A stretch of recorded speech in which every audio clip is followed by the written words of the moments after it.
The commemorative coin, which was shown a little bit, and David, just keep that video up for a little bit because I think it's going to come up again. But a great coin. Well, is this a street sign we're looking at right now?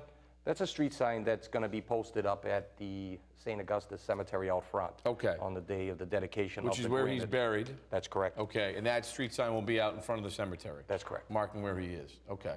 Commemorative coin as well, which we'll show again. Can we get a tight shot of this, Dave? You want me to hold it like that? All right. This is what I love about when you get involved too. I mean, you don't forget anything. And in addition to, hopefully you folks can see that. How cool is that? What's the purpose of this commemorative coin? Well, it's a remembrance. I mean, like I said before, history is forgotten. Yeah. We've lost a lot of our history over the years. Now with the computers and the databases and stuff, we're able to retain a lot of our information and bring it forward. I feel that that's something tangible that people can have to remember Bonnie in years come down the road, because a challenge coin is a coin that came from the military in years gone by. What they used to do was, if you went out and you didn't have your challenge coin on, you had to buy the round drinks for the group. No kidding. That's the history of the coin? That's what a challenge coin basically was in the military. So if I get one, I should have it on me. Correct. All right. This one's for Dave. You already gave me one. How did you come about picking? I mean, the topics in the people so far, again, Ezekiel Hodson, Sergeant Holleran, Horatio Homer. Do people now say to you, Bobo, why don't you look into the history of the first Irish-born police officer? How do you choose him? How did it come to be that, you know, it seemed like the right thing to do to honor good question Barney? Good question is, I believe in first. I believe to try to find out who the first was in certain criterias. Yeah. The commissioner has outlined a program where we bring to light that they want to find out who was the first officer that was killed in the line of duty. Right. We've uncovered the Italian officer, the Irish officer, and just within the past last year and this May 13th, the commissioner will be letting everybody know that we've uncovered, Margaret did some outstanding research. Margaret Sullivan from the archives. She's the manager down there, and also she uncovered some research. We were able to uncover two officers, Officer Cornelius Regan, who died in 1898, and Officer Walter Harris, who died in 1906. Both of these officers succumbed to their injuries. One saved a life in the river, and he died 2 weeks later of meningitis. And the second officer was thrown off a stagecoach and had his whole insides crushed. So 2 line-of-duty deaths that were lost. Okay. And maybe just kind of speak to the significance of that, especially for a family who lost a loved one in the line of duty, and you know, you'd like to see that family or that loved one get their proper due. Correct. And we couldn't understand that these people did get the petitions. They did get their money, their pensions, when these officers died. And for some reason that the paperwork got missed through the shuffle, and that's because they didn't start categorizing people until like the early 30s. And that's how come people got lost. There might be other officers out there that we haven't uncovered. Am I the first Jamie Keneally, as far as you know? The great hockey player? One of the only. Of course, if we're talking great hockey players, we'll have to talk about great hockey coaches. Great hockey coach of East Boston High School, everybody. We'll talk about that in a second. You talked about you're big on firsts.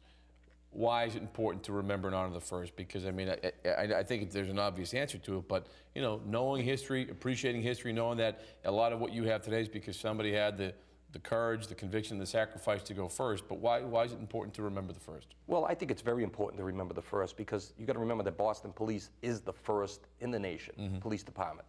We're the first to arm our officers. We're the first to have a HOS unit. We're the first to have a harbor unit. We're the first in many, many areas, a prestigious department in the United States. The first breaks the ground. The first Irish officer broke the ground in order to open up the doors for other officers to come on. Well, Chief Faherty, did Chief Faherty have anything to say about that? I mean, it seemed appropriate that he was there, but did he say as much? Well, Chief Faherty threw a little garb out there saying that when I contacted him in regards to becoming the MC for the program, that he said that maybe I found someone that might have served with you in 1851, which was kind of a little bit of... he's like, Bobby called me because he thought I may have worked with Bonnie, and Maybe I did, but I'm not sure. But he felt the kinship. I know when he was recounting Barney's life coming here from Galway, I think. Right, and he said that he would come from that era. Yeah. His parents had come from there. And, you know, he had that kinship. He came on the job when, at that same month when Barney came on the job. Right. And he also said that Barney opened the door a little bit to get him on the job. Absolutely, no question about that. The first one does open the door, makes it a little bit easier for the next person to come. And he also, I think the chief said he was one of 8 kids, and Barney McGinniskin was one of 8 kids. Correct. But it was kind of funny to hear him tick off the similarities, and you know, when you do that, you're like, wow, I can relate to this guy. Right. Can't relate to what he went through. Well, you know, Barney served himself. He had 5 sons, and he had 2 daughters. Yeah. And out of the 5 sons, 4 of them served in the military. Interesting. And 2 of them gave their lives in the military for the United States. So I'm guessing World War I? And, well, they actually, one was killed in the Wilderness, the Battle of the Wilderness in Washington. Wow. And, you know, they were in the Union Army, and the other one was in the Union Navy. Wow. So if you look back at that, you know, one of them died, one of his other sons, James, he died at age 17. Okay. Which was young for that time. Family members, are there family members around today of descendants of? I have spoken to a gentleman that's the great-grandson over in Ireland, and I talk back and forth. His name's Doug. Yeah. And it doesn't have email? the same email. We basically email. Yep. And I've gotten So he's information. not like, oh, Bobby Anthony, good to see you. Yeah, he comes out with a lot of those. But the news that, hey, listen, we're going to honor your great-great-great-great-granddad? Correct. How was that received? It was, you know, he was doing a lot of historical to try to find out where everybody had disappeared to over here in the United States. He believes honestly, and it's a good possibility, that they dropped the skin off the back of the name and they went McGinnis. Okay, yeah. And that's a good possibility. Are there a lot of McGinniskins? It's funny, you know, you said there's not a lot. I was going to check the phone book today, because it's a name that I haven't heard, McGinniskin.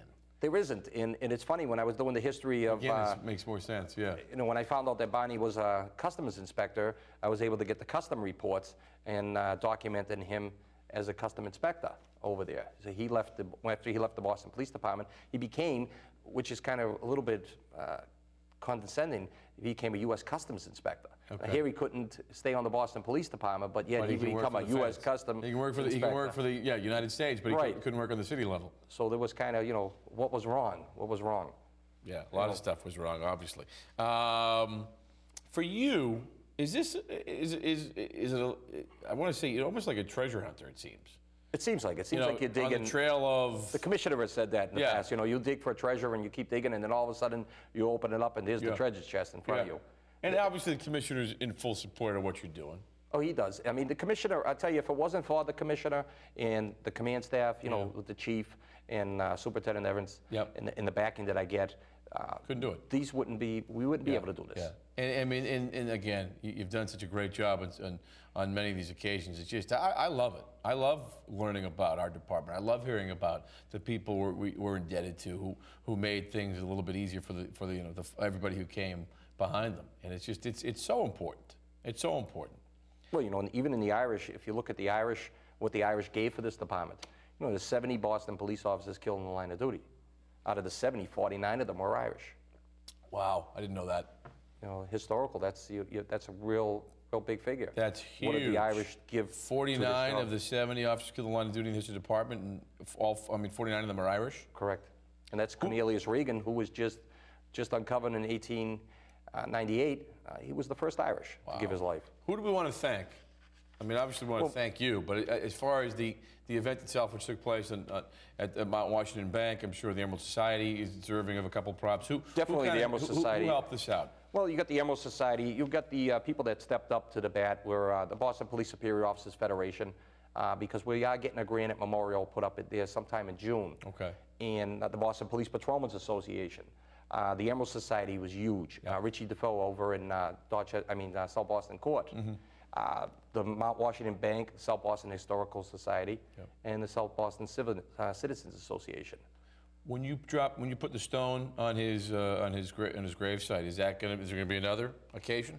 There will be another occasion that we will have a special time when we unveil the stone. Okay.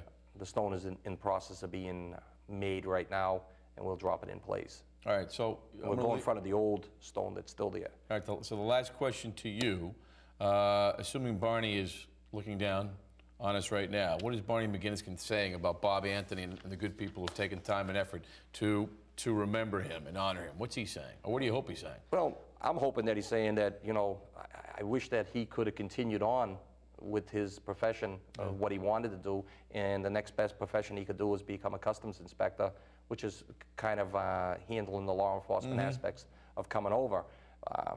Barney's probably looking down now and saying he's getting his rightful place in our history. Short time, huge contribution. Correct. Wasn't there long, but we're talking about him today, so we did something right. All right, are we a couple of seconds left? Because I want to give you another last plug about the importance of doing this work. Just the importance of looking back and remembering people like, you know, Horatio and Barney and Ezekiel and such. The important thing about this job that I feel is people are they're not forgotten. These officers have broken the ground in all aspects, whether it's the first African American, the first Hispanic officer, the first Irish officer, the first Italian officer. Each one of them has given of themselves to this department to make this department the department it is today. Each have done something to make this department a little bit better. Correct. All right. So when is this again? The Graves? We're looking at June right now. We will be there come June.